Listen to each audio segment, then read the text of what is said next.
Қайырлы күн әріптестер. Бүгін біз сабағымызды қызықты етер, балаң ойын жинақты, әрі сабаққа деген қызығушылығын оятатын әдістердің бірі аквариум әдісін талдап, қалай және қай жерде қолданатынымыз туралы талқылап айтатын боламын. Аквариум әдісі бұл кеңінен таралған әдістердің бірі. Енді бұны біз әдісті қалай қолданамын, қай пәнде қолданамын деген сұраққа жауап бере кетсем, бұл әдісті сіз жоғары сыныптарда да және бастауыш сыныптарда да еркін қолдана аласыз. Жасалу жолы өте оңай. Сізге 2 зат керек. Аквариум әдісін сіз жаңа есеп шығаруда, болмаса бір сөз еске түсіру кезінде, жаңа тақырыпта ашу үшін қолданасыз. Бұл әдісті бала ылғи да тақтадан көшіріп жаза беруден шаршаған кезде, кішкене сергу үшін, сабаққа деген ынтасын, зейінін аштыру үшін қолданатын боласыз. Бұл әдістің негізгі мақсаты оқушыларды жұпта жұмыс істеуге, сергек, зерек болуға және мұқият болып есте сақтауын арттыру үшін қолданасыз. Сізге тек 2 зат керек: 1 литрлік су толынған құты, яғни бакалашка, және бүгінгі сіздің сабағыңызда қолданылатын не? Есеп болса, есеп жазылған қағаз, болмаса формула жазылған қағаз, әлде бүгінгі сөз табын өтіп жатсаңыз, сол сөз табына байланысты жазылған зат есімдер, сын есімді талдап жатсаңыз, сын есімге қатысты, етістік өтіп жатсаңыз, етістікке қатысты сөздер, оны кішкентай параққа жазып, сол баклажканың ішіне салып қоясыз.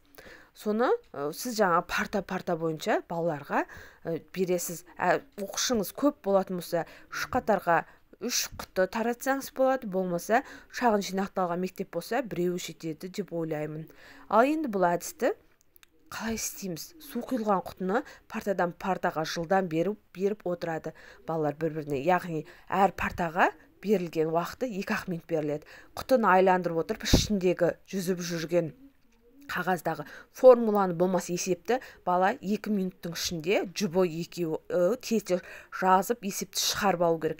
Әрбір партадан өткен сайын жаңа тапсырманы салып отырсаңыз болады құтыға. Болмаса жаңағы тез айналдыру арқылы есептің дұрыс жауабын табуға, болмаса сөзді талдауға, сын есімді табуға, болмаса сөз табына жүктеуге болады. Енді бұл су құйылған құтыны оқушылар 2 минутта тапсырманы тез жазу арқылы бала зейінін шоғырландырылады, жұпта жұмыс істейді. Және бала тез жылдам, креативті ойлауға өзін қамшылайтын болады. Жұбы екеуі бір-бірімен ақылдасады. Яғни баланың сыныптастарына деген достығы ұлғаяды, жұппен жұмыс істеуін шыңдайтын болады. Аквариум әдісінде осы жылдамдық ең бастысы, және баланың зейінін сабаққа шоғырландыру, сабаққа қызығушылығын арттыру негізгі мақсаты сол болып табылады. Өйткені бала күнде сіз тақтаға жазған есепті, болмаса формуланы, болмаса даталарды жазудан бала жалығады. Бұл әдіс тез және қызықты.